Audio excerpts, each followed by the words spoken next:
Bien-aimés de Dieu, chers internautes, nous venons ce matin vous partager le sentiment qui nous anime après l'élection du nouveau pape qui a pris pour nom Léon XIV. C'est d'abord un sentiment de joie.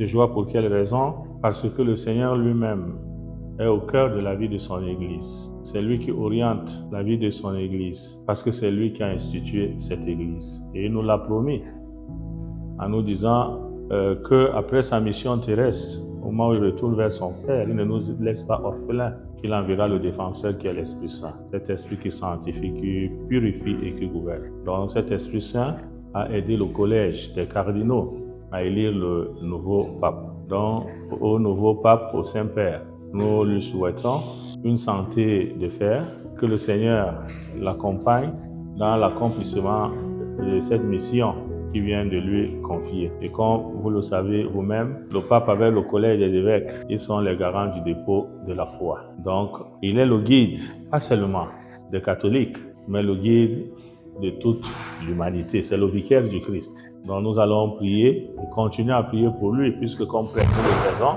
au quotidien, pour que le Seigneur lui-même lui donne le discernement dont il a besoin pour que cette Église soit toujours gouvernée selon la volonté du Seigneur. Et que chacun de nous prenons cet engagement de réciter chaque jour au moins un Je vous salue Marie, un Notre Père et un Gloire au Père pour accompagner le pape dans l'accomplissement de sa mission. Que le Christ ressuscité en ce temps pascal qui nous apporte la paix, que lui-même veille sur le pape et qui rende sa mission fructueuse. Comme nous avons l'habitude de le dire, qu'une pluie de bénédiction de Dieu descende sur le Saint-Père. Je vous remercie.